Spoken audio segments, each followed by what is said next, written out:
Hello students, welcome to our YouTube channel study point RC. आज हम देखने जा रहे हैं प्रीवियस ईयर क्वेश्चन पेपर पे डिस्कस अपनी चल रही थी, जिसमें से पहली क्लास और दूसरी क्लास अपनी कंप्लीट हो चुकी है। ये आपकी थर्ड क्लास है। इससे पहले यदि आपने दो क्लास नहीं देखी है तो वो दो क्लास देख सकते हैं। GDS टू MTS पोस्टमैन और मेल गार्ड का जो सामान्य कॉमन पेपर है उसके लिए 50 क्वेश्चन की प्रीवियस ईयर क्वेश्चन पेपर ये वीडियोज़ रहेगा। और ये क्लास आपके लिए बेहद ही महत्वपूर्ण टॉपिकों के साथ में, यानी कि आपने जो पढ़ रखा है उनका रिवीजन करने के लिए। और प्रीवियस ईयर क्वेश्चन पेपर हमने इसलिए स्टार्ट किया क्योंकि प्रीवियस ईयर क्वेश्चन पेपर है वो काफ़ी बार रिपीट भी हो जाते हैं। और अपनी जो है ये GDS टू MTS के लिए इंग्लिश, GK, मैथ और हिंदी की ई बुक उपलब्ध है आपको 55 रुपये में, ठीक है। और GDS टू MTS के लिए इंग्लिश वर्जन बुक है, इंग्लिश मीडियम में बुक है, वो जल्दी आपको मिल जाएगी, ठीक है। तो चलो करते हैं आज का स्टार्ट। तो हम देखते हैं पहले क्वेश्चन से। ये हमने आज सर्कल का नाम भी लिखा है, सर्कल का नाम है उत्तराखंड सर्कल का लिया है हमने प्रीवियस ईयर क्वेश्चन पेपर। तो ये तीसरी क्लास है अपनी। तो देखते हैं पहला क्वेश्चन कि फ्रैंकिंग मशीन के उपयोग के लिए लाइसेंस कौन जारी करता है। तो फ्रैंकिंग मशीन के लिए लाइसेंस है वो कौन जारी करता है। आपको कमेंट बॉक्स में इसका सही उत्तर बताना है कि लाइसेंस है वो कौन जारी करता है। ऑप्शन नंबर ए है प्रधान डाकपाल, बी है उपमंडल प्रमुख, और सी है डाक दरों के सहायक अधीक्षक, और डी है डाक मंडल प्रमुख द्वारा। तो किसके द्वारा किया जाता है आप जल्दी से कमेंट बॉक्स में कीजिए। मैं कमेंट देख पा रहा हूँ आपका। राइट, इसका सही उत्तर रहेगा D, option number D. Next question, question number 2 है मशीन फ्रैंक लेख कहाँ पोस्ट किए जाते हैं। मशीन फ्रैंक लेख कहाँ पोस्ट किए जाते हैं। ऑप्शन नंबर 1 है केवल एक डाकघर में, 2 से अधिक डाकघर में नहीं, सी है 2 से अधिक डाकघरों में नहीं, डी है इनमें से कोई भी नहीं। तो आपको बताना है इसका सही आंसर। तो इसका सही आंसर अपने को मिल रहा है option number B. Option number B is right, 2 से अधिक डाकघरों के लिए नहीं, यानी फ्रैंक मशीन लेख है वो 2 से अधिक डाकघरों के लिए पोस्ट नहीं किया जाता, ठीक है। देखते हैं नेक्स्ट क्वेश्चन। साथ में आपको इंग्लिश में भी मिल रहा है, यदि किसी को इंग्लिश वर्जन का देखना है तो आप क्वेश्चन को देख सकते हो। दोनों वर्जन में मैं नहीं पढ़ूंगा, एक में पढ़ रहा हूँ, ठीक है। नेक्स्ट क्वेश्चन है डाकघरों को वर्गों में विभाजित किया गया है। तो डाकघर को कितने वर्गों में विभाजित किया गया है, 2, 3, 4 या इनमें से कोई नहीं। तो इसका सही उत्तर आपको कमेंट बॉक्स में जल्दी से लिखना है। Very good. तो इसका सही उत्तर क्या रहेगा, 3 नंबर क्वेश्चन का सही उत्तर रहेगा बी, 3। कितने वर्गों में विभाजित किया गया है, 3 वर्गों में विभाजित किया गया है, ठीक है। देखते हैं नेक्स्ट क्वेश्चन। क्वेश्चन नंबर 4 है एक दुकानदार अपने ग्राहक को जिसके पास सेना के डाकघर का पता है एक मूल्य दे वस्तु भुगतान चाहता है। यह मूल्य दे लेखक कौन बुक कर सकता है।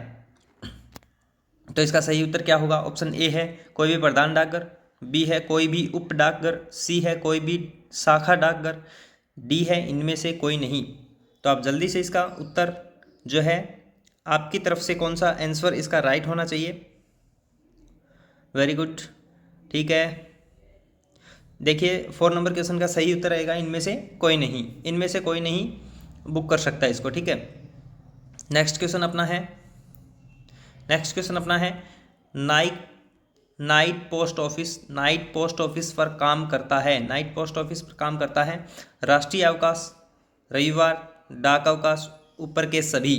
तो नाइट पोस्ट ऑफिस पे कौन से जो है काम करते हैं, यानी कि राष्ट्रीय अवकाश रहते हैं या नहीं, रविवार का अवकाश होता है या नहीं, डाक अवकाश होता है या नहीं, या फिर ऊपर वाले सभी। तो इसका सही आंसर रहेगा ऑप्शन नंबर डी, ऊपर वाले सभी। यानी राष्ट्रीय अवकाश भी होते हैं नाइट पोस्ट ऑफिस के अंदर, और रविवार के और डाक अवकाश भी रहते हैं। नेक्स्ट क्वेश्चन है क्वेश्चन नंबर 6 अपने पास में है कि डाक शुल्क का डाक टिकटों द्वारा पूर्व भुगतान करते समय जनता को यह सलाह दी जाती है कि किस प्रकार के टिकटों का प्रयोग करें। ऑप्शन नंबर 1 है उपयुक्त उच्च मूल्य वर्ग के, बी है उपयुक्त न्यूनतम मूल्य वर्ग के, सी है किसी भी मूल्य वर्ग के, डी है इनमें से कोई नहीं। तो आपका सही आंसर क्या होना चाहिए जल्दी जल्दी कमेंट बॉक्स में कीजिए, और अपने दोस्तों को एक साथ एक बार के लिए शेयर कर दीजिएगा, क्योंकि आपका शेयर करना और हमारे साथ साथियों का जुड़ना ही हमें मोटिवेशन देता है, जिससे हमें कंटिन्यू आपकी क्लासेस दे पाएँ। और आपको पता ही होगा कि 2-2.5 साल से स्टडी पॉइंट आरसी है वो आपको फ्री में क्लासेज उपलब्ध करवा रहा है। और रहा स्टडी मटेरियल, तो उसका जो जितना खर्चा रहता है उसके अलावा हम एक भी पैसा नहीं लेते।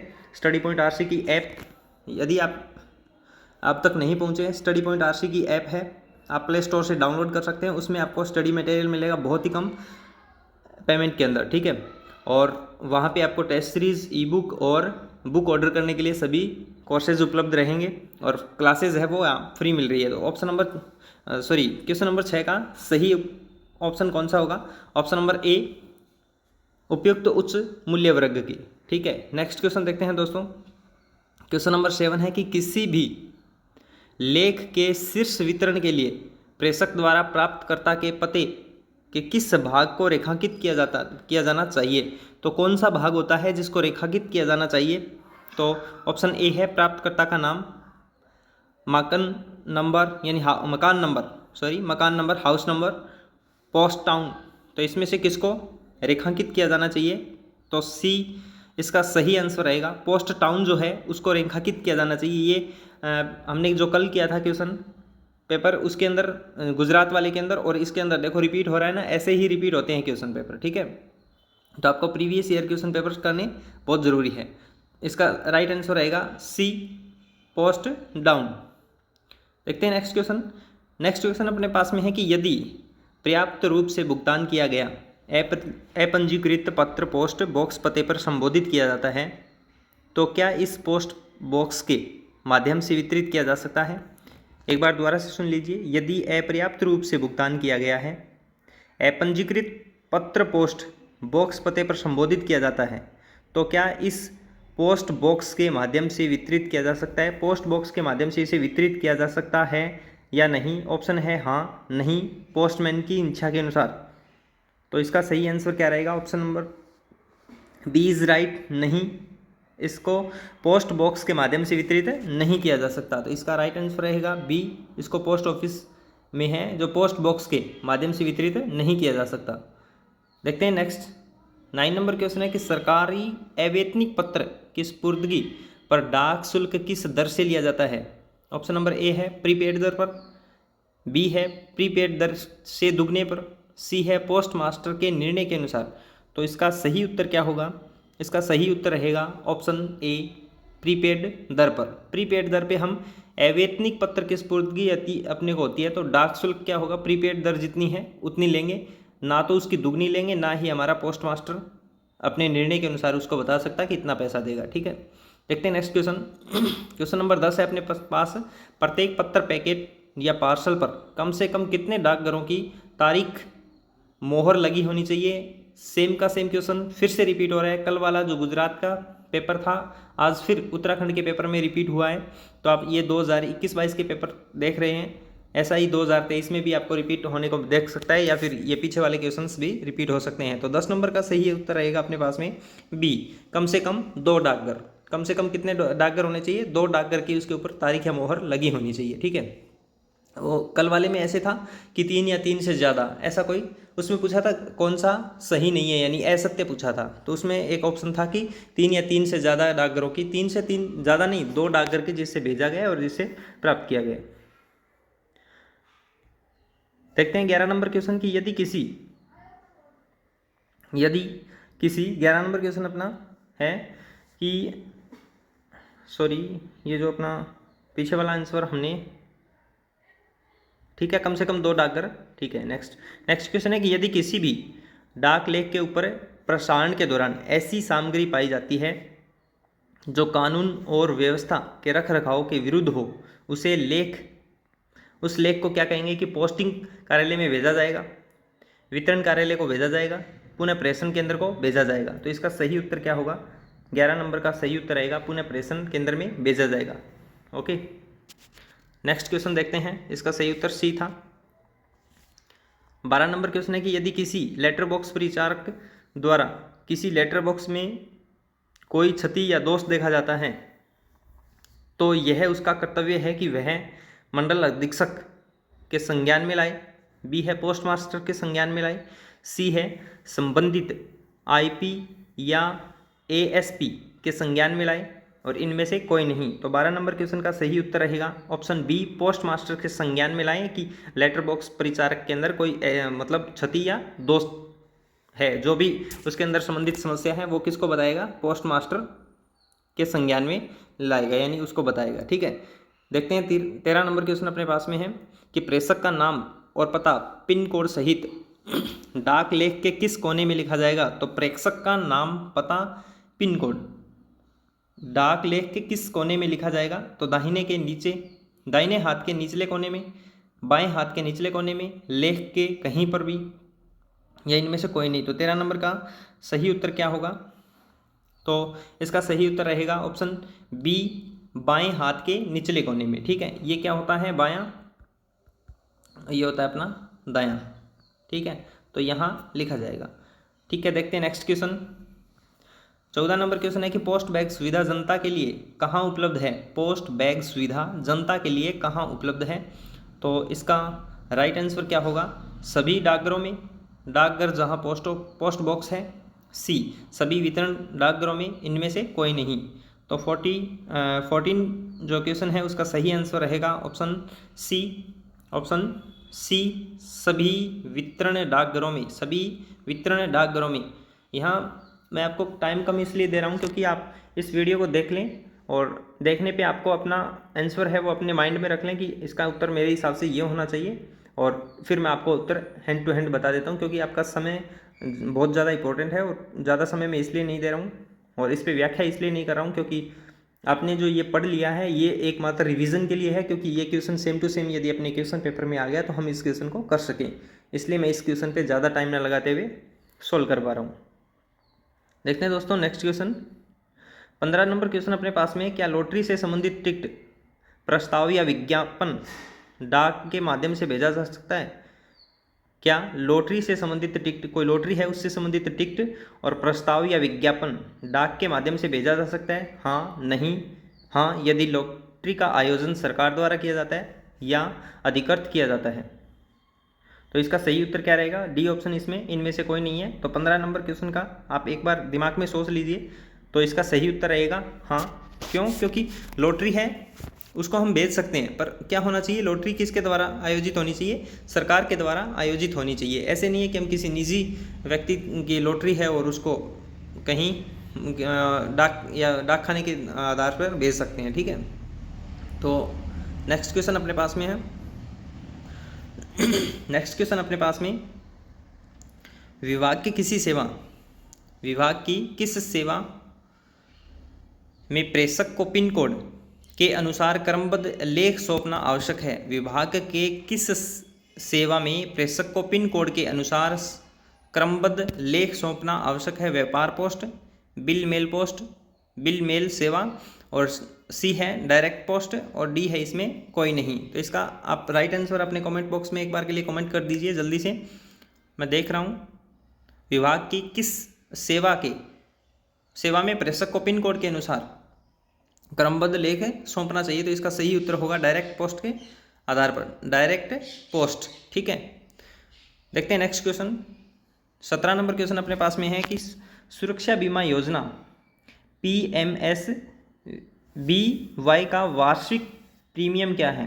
तो वार्षिक प्रीमियम हमें बताना है। प्रधानमंत्री सुरक्षा बीमा योजना का वार्षिक प्रीमियम अपना कितना होता है। ऑप्शन नंबर ए है 436 प्रति वर्ष, 1 रुपया प्रति माह है, 20 रुपये प्रति वर्ष, इनमें से कोई नहीं। तो 17 नंबर क्वेश्चन का आप दोस्त दे रहे हैं आंसर, तो इसका राइट आंसर रहेगा ऑप्शन नंबर सी, 20 रुपये प्रति वर्ष।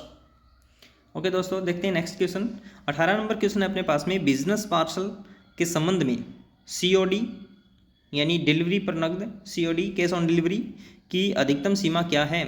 तो बिजनेस पार्सल के संबंध में COD की अधिकतम सीमा क्या है। 18 नंबर क्वेश्चन का सही आंसर क्या रहेगा, 5,000, 50,000, 1 लाख। तो इसका क्या है, इसका राइट आंसर रहेगा ऑप्शन नंबर बी, 50,000 रुपये। अधिकतम सीमा 50,000 रुपये तक हम COD कर सकते हैं, उससे ज़्यादा COD नहीं करेंगे। 19 नंबर क्वेश्चन, 5 साल के समयावधि जमा खाते की लॉकअप अवधि क्या है। 5 साल से समाधि जमा खाते की लॉकअप अवधि क्या है। लॉकअप अवधि क्या है, lockup period of A 5 year, time deposit account, deposit account का क्या लॉक का पीरियड क्या है, 5 साल वाले का, ठीक है। तो 19 नंबर क्वेश्चन अपना है। 19 नंबर क्वेश्चन का सही आंसर रहेगा 3 वर्ष 2 साल 1 साल और 6 महीने। तो इसका क्या रहेगा, 6 माह है। Option number D is right. देखते हैं नेक्स्ट क्वेश्चन। नेक्स्ट क्वेश्चन अपने पास में है कि एक संयुक्त किसान विकास पत्र खाता अधिकतम कितने वयस्कों द्वारा खोला जा सकता है। एक संयुक्त किसान विकास पत्र अधिकतम कितने वयस्कों द्वारा खोला जा सकता है, 2 वयस्क, 3 वयस्क, 4 वयस्क। तो कितने अधिकतम कितने वयस्क है वो संयुक्त किसान विकास पत्र खाता खोल सकता है। तो 20 का सही उत्तर रहेगा बी, 3 वयस्क। 3 व्यक्ति हैं उसको मिलके खोला सकते हैं, ठीक है। नेक्स्ट क्वेश्चन अपने पास में है 21 नंबर क्वेश्चन है, डाक कार्यालय के प्रत्येक सेट में होता है, डाक कार्यालय के प्रत्येक सेट में क्या होता है, each set of male office has. Option number A है समान काम काज के घंटे, बी है अलग कामकाज के घंटे और सी है समान भिन्न काम के घंटे और इनमें से कोई नहीं। तो 21 नंबर क्वेश्चन का सही उत्तर रहेगा ऑप्शन नंबर बी, अलग कामकाज के घंटे। तो इसका सही उत्तर रहेगा ऑप्शन नंबर बी। देखते हैं नेक्स्ट क्वेश्चन। अति विलंब पत्र क्या है, अति विलंब पत्र क्या है। ऑप्शन नंबर ए है विलंबित पत्र से पहले भेजा गया पत्र। ऑप्शन बी है लंबित पत्र के साथ भेजा गया पत्र। ऑप्शन सी है कभी प्रेषित ना होने वाला पत्र। ऑप्शन डी है अलग प्रेषण तक रोका गया, अगले प्रेषण तक रोका गया पत्र। तो 22 नंबर का उत्तर सही रहेगा option number D. Option number D, अगले प्रेषण तक रोका गया पत्र जो होता है वो अति विलंब पत्र। अति विलंब यानी उसको विलंब यानी देरी कर रहे हैं, तो अगले प्रेषण तक उसको क्या है रोके रखेंगे, यानी विलंब डाल रहे हैं, तो अगले प्रेषण तक रोका गया पत्र होता है वो अति विलंब पत्र होता है। नेक्स्ट क्वेश्चन 23 नंबर क्वेश्चन अपने पास में, घरेलू स्पीड पोस्ट लेख का बीमा किस सीमा तक किया जा सकता है। घरेलू स्पीड पोस्ट लेख का बीमा किस सीमा तक किया जा सकता है। तो 23 नंबर का सही उत्तर अपने पास में रहेगा 10,000, 1,000, 1 लाख और इनमें से कोई नहीं। तो घरेलू स्पीड पोस्ट का बीमा है वो क्या सीमा रहेगी। तो 23 नंबर क्वेश्चन का सही उत्तर रहेगा अपने पास में ऑप्शन सी, 1 लाख रुपये। 1 लाख रुपये तक घरेलू स्पीड पोस्ट लेख बीमा हम कर सकते हैं, ठीक है। नेक्स्ट क्वेश्चन अपने पास में है, डाक विभाग की ओर से डाक विभाग की किस सेवा को शोक का राजा और राजाओं का शोक कहा गया है। डाक विभाग की किस सेवा को शोक का राजा और राजाओं का शोक कहा गया है। ऑप्शन नंबर ए ई भुगतान, option number B IMTS, option number C philately, D है खुदरा पोस्ट। तो 24 नंबर क्वेश्चन का सही उत्तर रहेगा अपने पास में ऑप्शन नंबर सी फिलेटली है। वो क्या है, शोक का राजा और राजाओं का शोक। शोक का राजा और राजाओं का शोक है फिलेटली, ओके। वैसे भी देखें तो फिलेटली ले 2 बार आ रहा है, तो शोक भी यहाँ पे 2 बार आ रहा है, राजा भी 2 बार आ रहा है, ठीक है। ऑप्शन क्वेश्चन नंबर नेक्स्ट है, डाक जीवन बीमा की शुरुआत कब हुई थी। डाक जीवन बीमा की शुरुआत है वो कब हुई थी। तो PLI की अपने पास में जो है स्टार्टिंग डेट है वो अपने को बतानी है। तो 25 नंबर क्वेश्चन का सही उत्तर होगा अपने पास में 1/2/1884, 1/2/1884, 1/2/84। आप याद रख लेना ऐसे ही, इसी ले में यानी इसी रिदम्स में आप याद रख सकते हो 1/2/84, 1/2/84। डाक जीवन बीमा PLI की स्टार्टिंग हुई थी 1/2/84, ठीक है। 1-2 बार आप ऐसे ही पढ़ते रहोगे तो हो जाएगा ये याद, डेट वगैरह याद रखना आसान है, पर बार बार रिपीट करने पे आपको आसानी से याद रह सकती है। देखते हैं नेक्स्ट क्वेश्चन, उप डाकघर का खाता कार्यालय कौन हो सकता है। उप डाकघर का खाता कार्यालय कौन हो सकता है। शाखा डाकघर, प्रधान डाकघर, अधीक्षक मंडल कार्यालय और इनमें से कोई नहीं। तो 26 नंबर क्वेश्चन का सही उत्तर रहेगा अपने पास में ऑप्शन नंबर बी, प्रधान डाकघर। उप डाकघर का खाता कार्यालय कौन होता है, उप प्रधान डाकघर।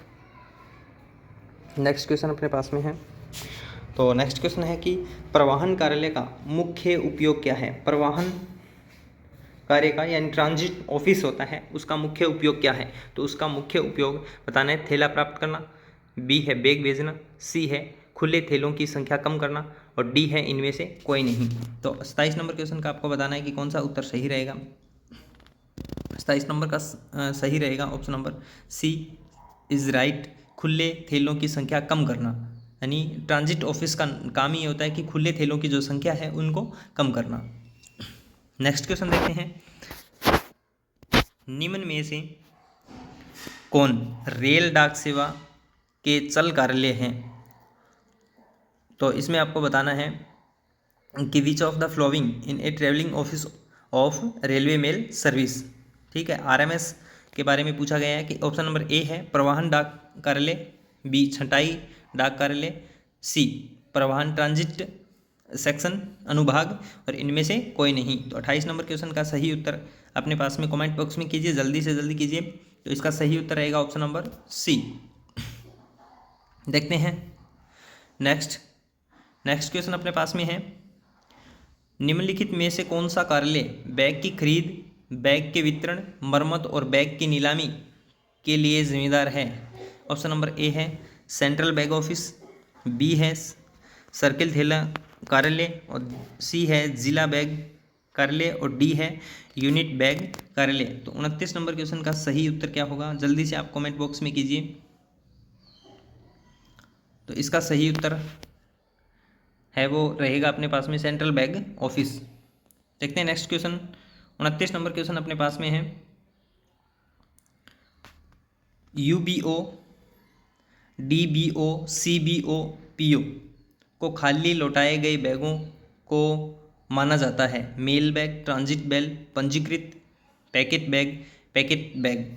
ठीक है, 30 नंबर क्वेश्चन का अपना क्या उत्तर रहेगा, आप जल्दी से कमेंट बॉक्स में कीजिए। अपना ये डीओपी का अंतिम क्वेश्चन है, उसके बाद में 10 क्वेश्चन अपने जीके के रहेंगे, जो बहुत ज़्यादा संभावना रहती है कि जो स्टैटिक जीके है वो बहुत ज़्यादा रिपीट होने की संभावना है, और मैथ के जो तरीके हैं वो वही रहेंगे, उनको आप देखने की ज़्यादा से ज़्यादा कोशिश करें। 30 नंबर क्वेश्चन का सही उत्तर रहेगा अपना option number D packet bag. देखते हैं नेक्स्ट क्वेश्चन, गीत गोविंद की एक प्रसिद्ध रचना है। गीत गोविंद किन की एक प्रसिद्ध रचना है। ऑप्शन नंबर ए बाना भट्ट, बी अपने पास में है कालिदास, सी अपने पास में है जयदेवी, और डी अपने पास में भट्ट मुनि। तो इसमें से सही उत्तर रहेगा option C Jaydevi. Option number C is right. ठीक है, देखते हैं नेक्स्ट क्वेश्चन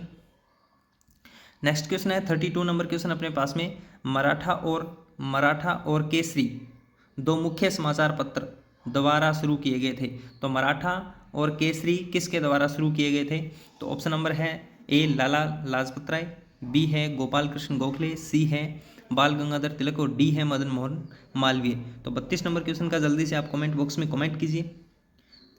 तो मैं बताता हूँ आपको कि इसका सही उत्तर क्या है, ऑप्शन नंबर सी बाल गंगाधर तिलक। देखते हैं दोस्तों नेक्स्ट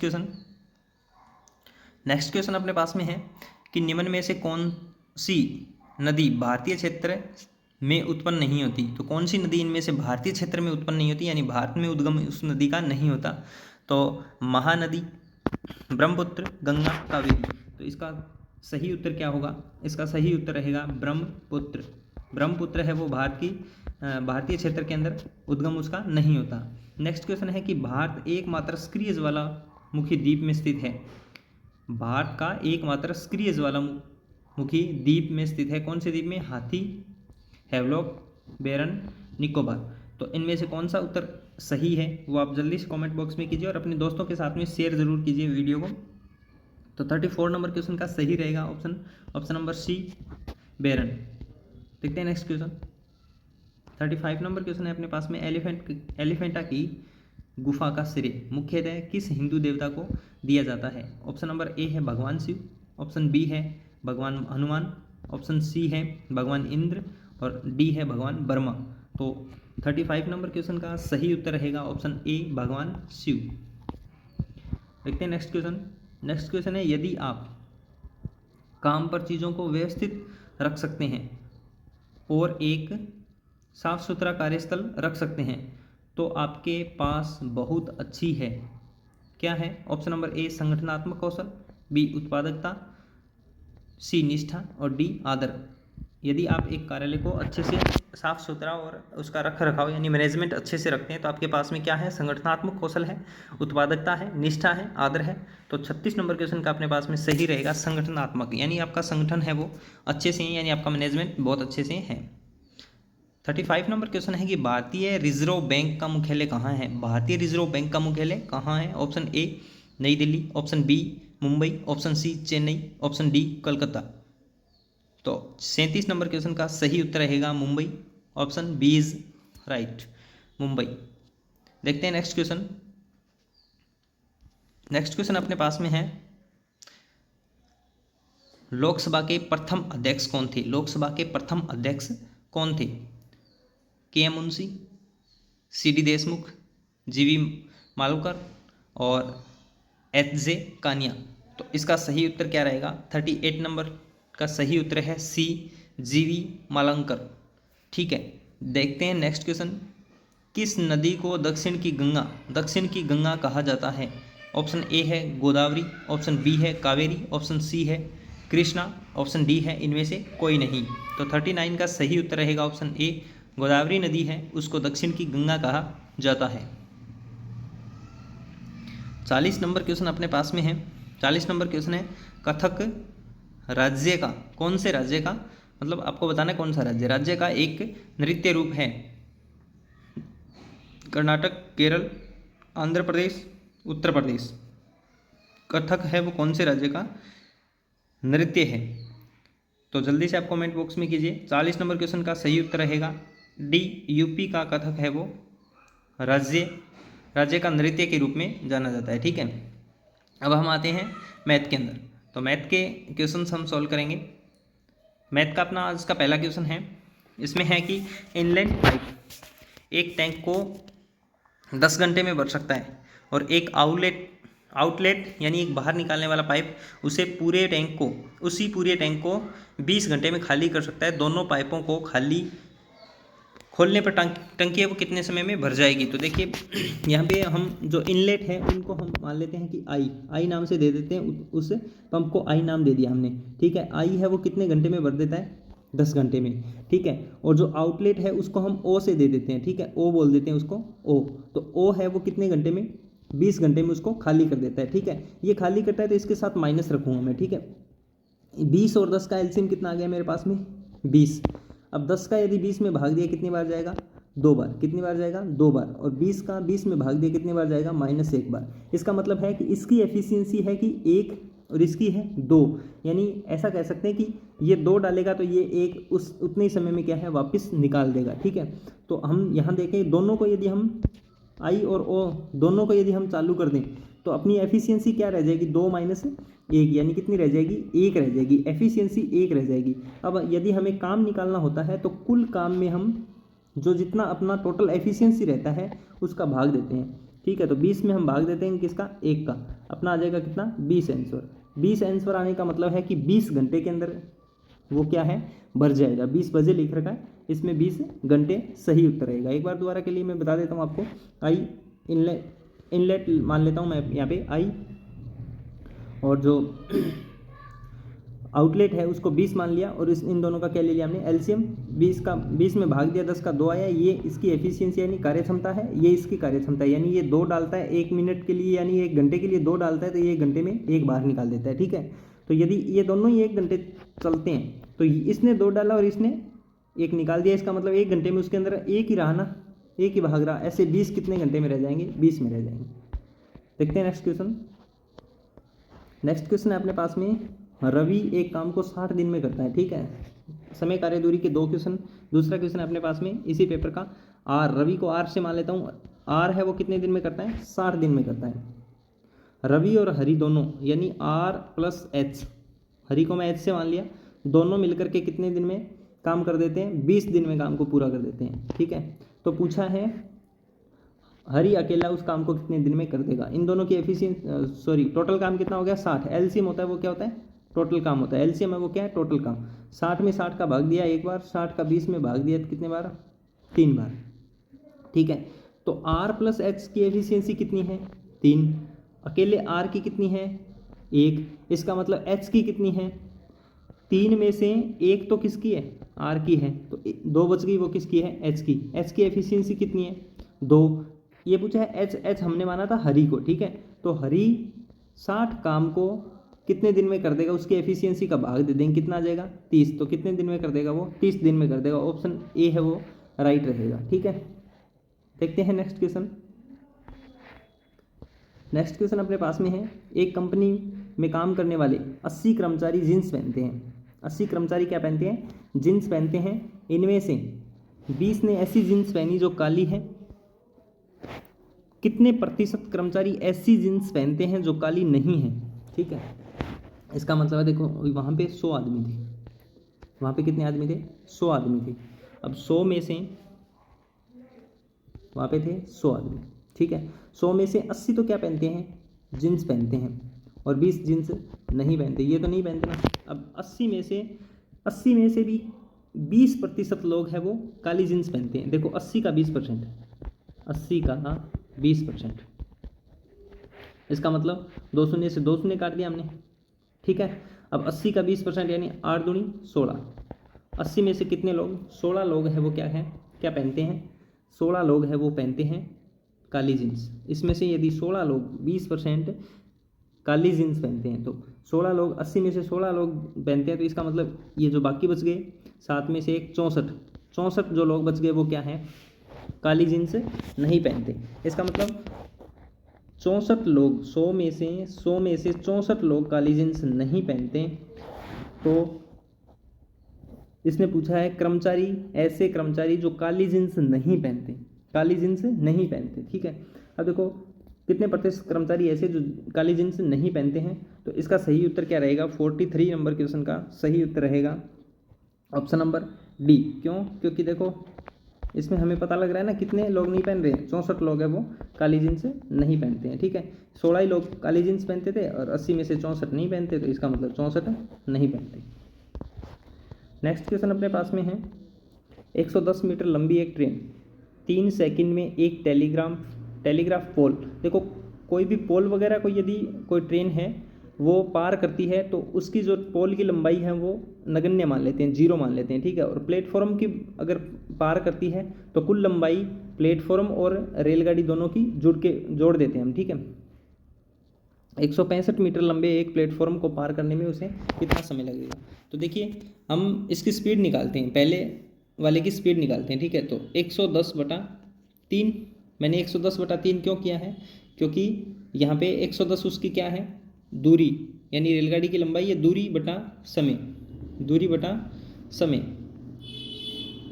दूरी बटा समय,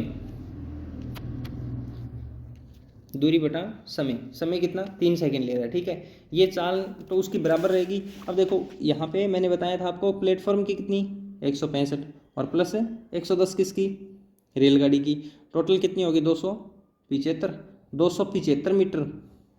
जब वो किसी प्लेटफॉर्म को पार कर रहा है तो 275 मीटर दूरी तय करनी पड़ेगी उसको, 275 मीटर दूरी तय करनी पड़ेगी। समय कितना लगा, x लगा, क्योंकि दूरी तो उतनी है ना, सॉरी स्पीड तो उतनी है, क्योंकि दूरी बटा समय, ठीक है। चाल बराबर हमने चाल कर दिया, ठीक है। अब हम इसको काटते हैं कुछ, अगर इसको काटना चाहें तो हम किससे काट सकते हैं, ये 110 है अपना, 110 है तो 11 से काट देते हैं। ये कितना रहा अपने पास में 10, 11 से काटा, तो इसको 11 से काटेंगे बटा 3 कर देते हैं। इसको 11 से काटेंगे तो 11 दूआ 22, बच गया 5, 11 5 55 बटा x, ठीक है। अब भी काट देते हैं 5 से, ये 2 और ये काट गया 5 से, 5 5 55। तो अब हम क्रॉस मल्टीप्लाई करें तो 2x बराबर कितना आ गया अपने पास में 15, और x बराबर अपने पास कितना आएगा 15/2, यानी कि 7.5। इसका सही उत्तर क्या आ जाएगा, 7.5 सेकंड आ जाएगा, ठीक है। एक बार दोबारा से आप बैक करके देख सकते हो, अच्छे से समझ में आ जाएगा। देखते हैं नेक्स्ट क्वेश्चन। देखो 45 नंबर क्वेश्चन है कि 3 सम संख्या, देखो सम संख्या पूछिए, तो मैंने पहली संख्या में यदि x मान लेता हूँ, ठीक है, तो दूसरी सम संख्या मेरे पास में क्या आएगी, पहली संख्या यदि x है तो दूसरी संख्या मेरे पास x + 2 आएगी। क्यों, क्योंकि x का मान यदि मैं 2 रखूँ तो 2 जोड़ती ये क्या हो जाएगी 4 हो जाएगी, आगे वाली भी आ गई ना 4, ठीक है। फिर उससे आगे वाली संख्या आएगी x + 4, ये 3 मेरी क्या आ गई, सम संख्या आ गई। इनका औसत करेंगे तो संख्याओं का योग करते हैं ना, संख्याओं का योग और भाग में 3। क्यों? क्योंकि 3 संख्या है, तीनों का औसत निकालना है तो 3 का भाग। बराबर में औसत कितना दे रखा है? 26 दे रखा है। ठीक है, फिर यहाँ पे मेरे पास में आ गया x plus 2 plus x plus 4, और ये 3 है वो इस साइड में जाकर के इसके साथ मल्टीप्लाई हो जाएगा, तो ये हो जाएगा मेरे पास 78। ठीक है, ये आ गया मेरे पास 3x प्लस 6 बराबर कितना? 78। 3x बराबर क्या आ जाएगा? 6 उस साइड में जाकर के माइनस होगा तो कितना आ जाएगा? 72। तो x की वैल्यू कितनी आ जाएगी? 3 का भाग देंगे तो 24। x की वैल्यू कितनी आ गई? 24। तो यहाँ पूछा है सबसे बड़ी संख्या क्या है, तो सबसे बड़ी संख्या तो यही रहेगी ना अपने पास में, x प्लस 4 वाली। तो यहाँ आ जाएगी मेरे पास 24 तो x है और प्लस में इसमें 4 और जोड़ देते हैं, कितना आ जाएगा? 28। तो सबसे बड़ी संख्या क्या आ गई मेरे पास में? 28। Option number D is right. एक बार स्क्रीनशॉट लेना चाहे तो ले सकते हैं, एक बार दोबारा से देख सकते हैं। देखते हैं नेक्स्ट क्वेश्चन। नेक्स्ट क्वेश्चन मेरे पास में ये है कि एक साइकिल के मूल्य में 10% की कमी करने पर बेची गई और साइकिलों की संख्या में 10% की वृद्धि हो गई। ऐसा मान लेते हैं कि मेरे पास पहले मेरे पास में साइकिल थी, साइकिल, और इधर मैं मान लेता हूँ कीमत। ठीक है, साइकिल मेरे पास 10 थी और उनकी कीमत भी कितनी थी? एक साइकिल की कीमत भी 10 मान लेता हूँ। ठीक है, अब साइकिलों की संख्या में कमी कर रहे हैं, इसकी 10% कमी करेंगे तो ये आ जाएगी 9, और इसमें 10% वृद्धि करेंगे तो ये हो जाएगी 11। ठीक है, तो देखो मेरे पास 10 साइकिल थी, एक साइकिल का 10 रुपये है। अगर 10 साइकिल है और 10 का एक साइकिल का 10 रुपये, टोटल कितने रुपए हो जाएंगे आपके पास? 100। और देखो अब मेरे पास साइकिल कम हो गई, यानी 9 साइकिल हो गई, और एक साइकिल का मूल्य कितना? 11 है। एक साइकिल का मूल्य 11 है और 9 साइकिल 11 रुपये की है, तो कितने हो गए टोटल? 99 रुपये। देखो पहले तो मेरे को कमाई हो रही थी 100 की, अब कितनी हो रही है? 99 की। तो नुकसान हुआ या फ़ायदा?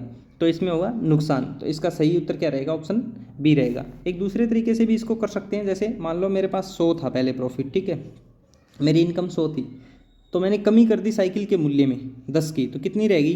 90/100। ठीक है, ऐसे ही उसने साइकिलों की संख्या में 10% वृद्धि की है, तो पहले 100% थी, 10% वृद्धि कर दी, मतलब 110/100। 100 से 100 कैंसिल कर देते हैं, ये 2 जीरो कैंसिल कर देते हैं, कितनी होगी? 99। 11 9 99। तो देखो मेरे पास पहले कमाई कितनी थी? 100, अब कमाई कितनी है? 99। इसका मतलब क्या हुआ है? कमी। ऐसे भी इस सवाल को कर सकते हैं। देखते हैं नेक्स्ट क्वेश्चन। नेक्स्ट क्वेश्चन है मेरे पास में 1/2 1/2, और यहाँ पे मेरा ये रहेगा ब्रैकेट। ठीक है, ये बड़ा ब्रैकेट यहाँ पे लगा देते हैं। ठीक है, तो पहले हम सबसे पहले इस अंदर वाले क्या करते हैं? अंदर वाले को सॉल्व करते हैं, ब्रैकेट को। तो 3 और 2 कितना हो गया? 5। 5 को 2 से गुणा किया, -10। ठीक है, तो ये मेरे पास इतना आ गया, -10 गुणा में 20, और इसके पूरे के भाग में क्या है? 2, ये ब्रैकेट। ठीक है, तो 1/2, इसको यदि मैं मल्टीप्लाई करूँगा तो -200 आ जाएगा ना, -200 और भाग में 2, तो ये क्या रह गया? माइनस का 100 रह जाएगा। ठीक है, 1/2 माइनस का 100, यदि मैं इसको कट करूँगा तो कितना आ जाएगा? -50। तो उत्तर क्या रहेगा? Option C. Option C is right. देखते हैं नेक्स्ट क्वेश्चन। एक धनराशि साधारण ब्याज पर 10 वर्ष में दुगनी हो जाती है। इस क्वेश्चन को हम इस तरीके से कर सकते हैं। देखिए यहाँ मैं लिख लेता हूँ वर्ष। साधारण ब्याज का ऐसा क्वेश्चन आ जाए तो ऐसे ही करना है आपको, और यहाँ मैं n-1 लिखूँगा। यहाँ मैं क्या लिखूँगा? n-1, यानी जितनी गुणी हुई है उसमें से एक कम करके। देखो कितने वर्ष में? 10 वर्ष में। दुगनी मतलब 2 - 1। 2 - 1 को मैं 1 लिख दूँ, कोई दिक्कत नहीं है, यानी 1 माइनस करके जितना गुणा है उसमें से 1 माइनस करके लिख रहा हूँ मैं यहाँ पे। ठीक है, लिख दिया। आगे देखो कितने वर्षों में, यानी x वर्षों में कितनी गुणी? 4 गुणा। 4 गुणा मतलब मैं यहाँ क्या लिखूँ? 4 में से 1 कम करके, यानी 3। ठीक है, लिख दिया। फिर इन तीनों को क्या कर देंगे? वज्र गुणा। तो x बराबर कितना आ गया मेरे पास में? 30, यानी x की वैल्यू कितनी आ गई? 30 वर्ष। तो इसका सही उत्तर क्या रहेगा दोस्तों? ऑप्शन सी, 30 साल। देखते हैं नेक्स्ट क्वेश्चन। नेक्स्ट क्वेश्चन मेरे पास में है कि 3 आदमी एक दिन में 9 घंटे काम, कितने? 30 आदमी एक काम को कितने घंटे? MDH वाले फॉर्मूले से, M मैन और D × H। ठीक है, D हो गया दिन, H हो गया घंटे। तो इससे निकालते हैं इसको, MDH वाले फॉर्मूले पे एक क्वेश्चन तो आपका फिक्स रहेगा। तो दिन कितने? आदमी कितने? M मैन कितने? 30। दिन कितने 20 और इनटू में एच मतलब घंटे कितने 9 घंटे काम करते हैं। ठीक है, दूसरी टीम इसके बराबर रहेगी। दूसरी टीम क्या कर रही है, काम को पूरा करने के लिए 40 पुरुष है को दिन में कितने घंटे मतलब एक दिन में कितने घंटे काम करना पड़ेगा, यानी x घंटे काम करना पड़ेगा, ऐसा मान लेते हैं हम। दिन में कितने घंटे काम करना पड़ेगा। ठीक है, तो इस क्वेश्चन को हम हल करते हैं। तो यहाँ पे हम देख सकते हैं कि थोड़ा सा इंग्लिश वाले में any how a day should be 40 से इसको काट दिया हमने, कितना कट गया ये अपने पास में कट हो चुका है 2 से, और यहाँ 9 × 27 और 2 का भाग दिया तो यहाँ घंटा नहीं आ रहा। ठीक है, तो इसको यहाँ पे 20 ही मानना पड़ेगा हमें। क्या है 20 दिन में कितने घंटे, 20 दिन, तो 20 ही दिन इसका मान लेते हैं। ठीक है, तो 20 से 20 कैंसिल आउट हो गया, 20 से 20 कैंसिल आउट हो गया। इस साइड में बचा अपने पास में 27, 9 × 27 270, और 270 में यदि हम भाग देते हैं किसका 40 का, 270 में भाग देते हैं 40 का, तो आ जाएगा मेरे पास में 270 भाग में यदि मैं 40 करता हूँ तो मेरे पास ठीक है, एक बार दोबारा से मैं इसको लिख देता हूँ। MDS का फॉर्मूला ये जो है ना, यहाँ पे हमने किया 9 और बराबर में दूसरी टीम अपने पास में यहाँ है जिसमें 40 पुरुष है और दिन उतने ही दिन लेंगे जितने उसमें थे। ठीक है, 20 इंटू हमें घंटे पूछे तो x घंटे में काम करेगा। ठीक है, 20 से 20 कैंसिल आउट यहाँ पे मैं कर देता हूँ। ठीक है, तो 9 × 27 यानी 270 बराबर क्या आ गया मेरे पास 40x, 40 का भाग दे दूँगा 270/40 बराबर में क्या आ गया x, कैंसिल आउट करते हैं तो ये आ जाएगा 6 × 4 = 24, यानी 6 तो घंटे हो गए, और 24 3/7 यानी कि ये बच गया मेरे पास 45 मिनट। ठीक है, तो 6.45 मिनट, 6.45 मिनट यानी 6 घंटे और 45 मिनट। इसका सही उत्तर रहेगा ऑप्शन बी। देखते हैं नेक्स्ट क्वेश्चन, अपना अंतिम क्वेश्चन है इस क्वेश्चन में कि एक वयस्क विद्यालय में के छात्रों की औसत आयु 40 है, यानी हमें छात्रों की संख्या हमें नहीं पता कितनी है, पर इसमें दे रखा है कि औसत आयु कितनी है 40 है। ठीक है, 40 है। 120 नए छात्र, यानी पहले छात्र हम संख्या मान लेते हैं x है। ठीक है, तो उनकी टोटल आयु कितनी हो जाएगी, टोटल आयु निकालने के लिए कुल आयु इंटू में औसत आयु इंटू में 100 इंटू में 40। ठीक है, ये उनकी पहले कुल थी। ठीक है, फिर ये बोल रहा है कि 120 नए छात्र आए, 120 नए छात्र आए जिनकी औसत आयु 32 थी। अगर 120 नए आते हैं और जिनकी औसत आयु 32 है तो उनकी टोटल आयु कितनी हो जाएगी, तो 120 को हम गुणा कर लेंगे किससे 32 से। क्यों, क्योंकि 120 तो उसका क्या है संख्या है छात्रों की, और 32 उनका क्या है औसत है। यदि कुल और उसके औसत से यदि गुणा किया जाए तो उनका क्या आता है टोटल आता है। तो 38 × 4 = 40 है, वो उनकी आयु का योग था। अब जो नए जो स्टूडेंट जुड़े हैं उनकी कुल आयु कितनी है 3840 है, कुल आयु 3840 है। शामिल किए गए तो औसत आयु 40 कम हो गई, 4 कम हो गई। ठीक है, ये पहले थी। ठीक है, अब 4 कम हो जाएगी, 4 कम होगी तो अब कितनी हो जाएगी, अब हो जाएगी मतलब मान लेते हैं पहले थी 40 तो अब 4 कम होने पे कितनी हो जाएगी 36। अब संख्या कितनी है, अब संख्या मेरे पास में हो जाएगी x तो पहले थे और 120 नए आ चुके हैं, 120 नए आ चुके हैं। ठीक है, और यहाँ इसमें कितना जोड़ दूँ, इसमें जोड़ दूँ ये, क्योंकि ये इसी में ऐड हुए ना 3840। ठीक है, तो अब हम इसको सॉल्व करते हैं तो ये मेरे पास में 40x और प्लस में 3840 बराबर में देखो 36 को गुणा करूँगा 36x, और 36 को यदि मैं 120 से गुणा करता हूँ, 36 को यदि मैं 120 से गुणा करता हूँ तो मेरे पास में यहाँ संख्या आ जाएगी ये 4300 प्लस रहेगा यहाँ पे प्लस 4320।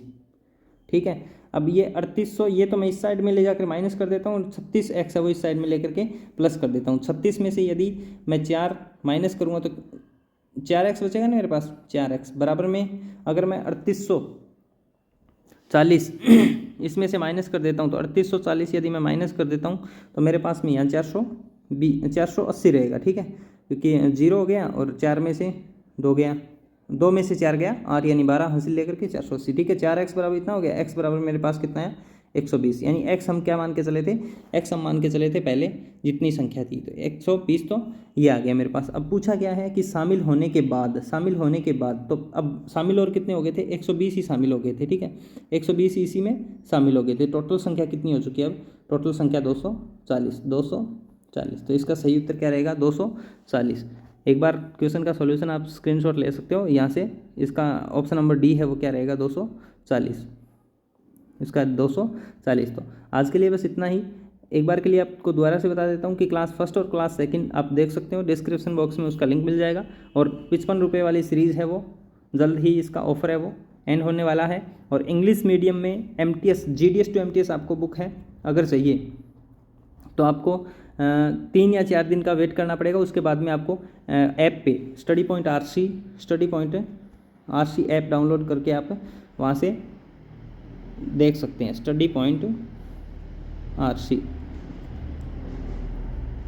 ठीक है। इस ऐप से आप इसका आपको कोर्स का दिख जाएगा 2 या 3-4 दिन में, मतलब मंडे ट्यूसडे तक, ठीक है, आप ऑर्डर कर सकते हैं।